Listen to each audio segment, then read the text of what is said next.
Chris took an immediate and deep dislike to the skinny red rectangle. Who the hell did this Thomas think he was?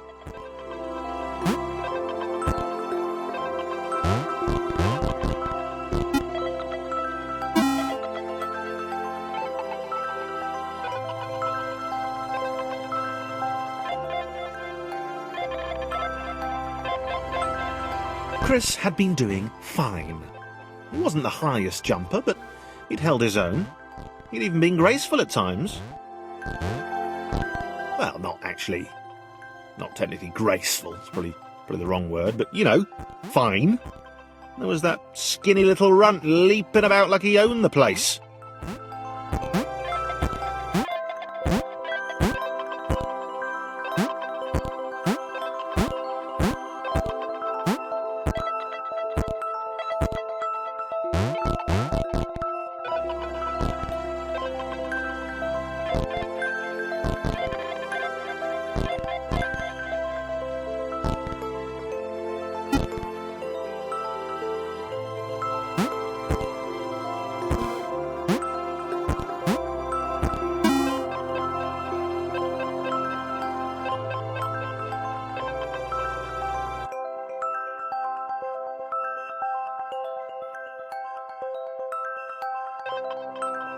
Okay, this was more like it.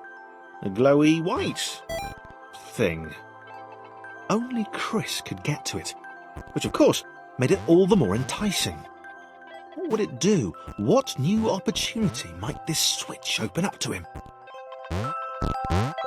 Great. Another chance for Thomas to jump slightly higher than Chris. How fortunate. Seriously, this made the whole switch pressing thing entirely worthwhile.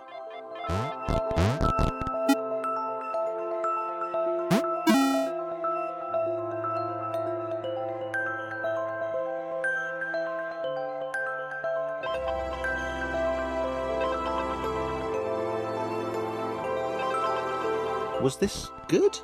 Because on the surface, it did not seem good. Chris was pretty scared. Little Red seemed fine, happy to be on his merry little adventure. Chris couldn't shake the feeling that things had taken a significant turn for the worse since Thomas had joined him. Sure, he'd been able to piggyback his way to ever so slightly higher platforms, but where had that got him? Well, to ever so slightly higher platforms, which was sort of his point.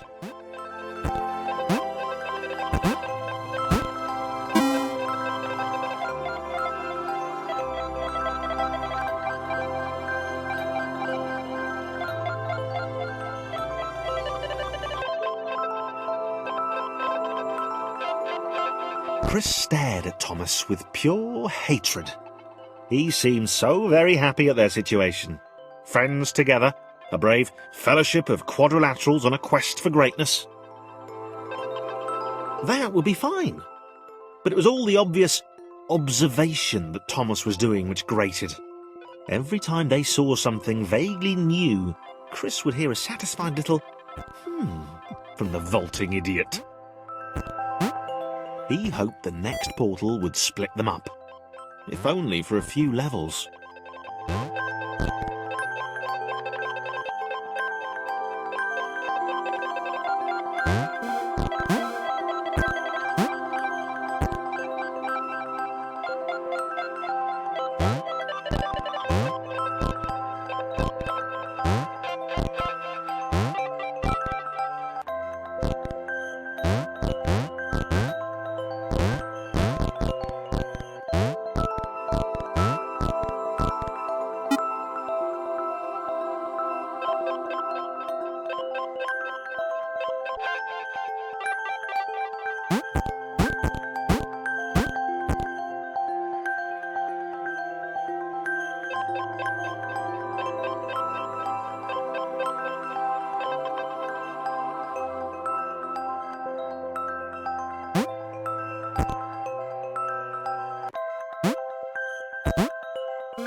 John knew.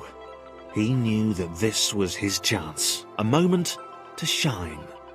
This was game day.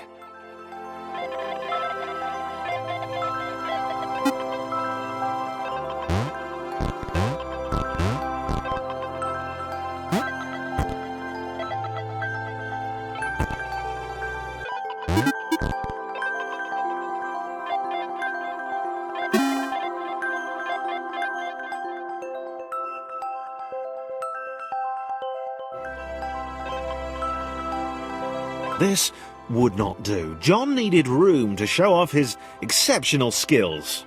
As it was, he was trapped on the wrong side of these little dot things.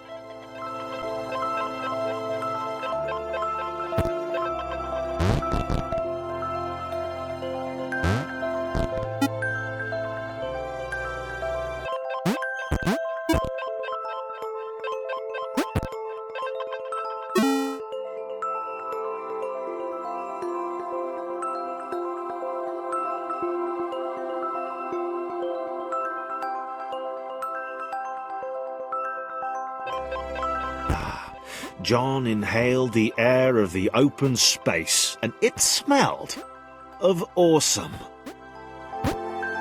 Time to flex those muscles, to put his training to use, time to show those little dots how it was done. John decided to press the switch, to let the little dots catch up with him. John cared for his new allies. You could tell from the sympathetic expression he'd practiced in the mirror all these years.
John was happy to keep helping. He felt it was important to his image that he was seen to help the little guys.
he didn't mind them so much either.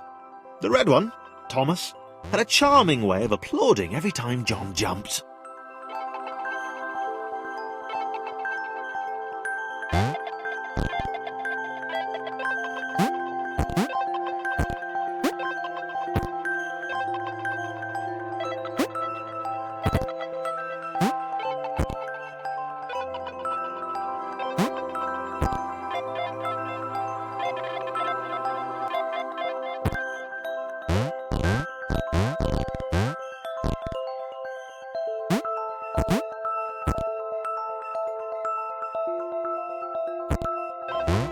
The angry orange one was less immediately likeable, but his unremitting cynicism and tutting amused John.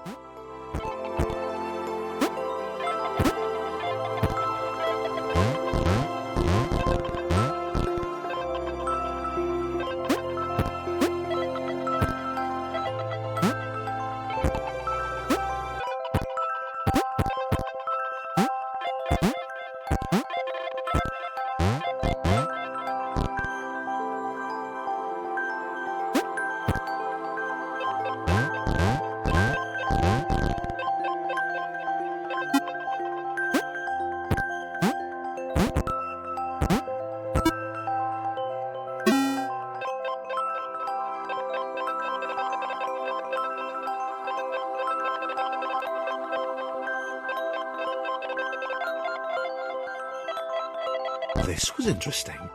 A floating target. This would require coordination, balance, and timing. John was sure the dots would be lost, but he was happy to guide them to triumph.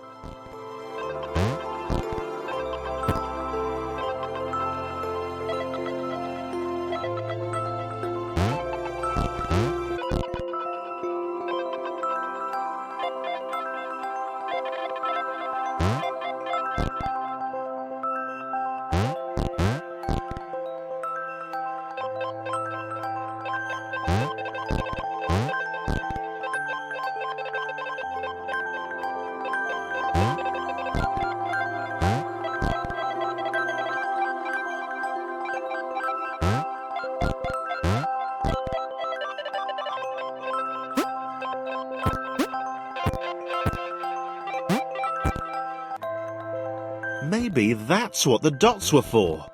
They were there to extend John's reach, to make his performance even more impressive. John liked the thought. He decided to keep them.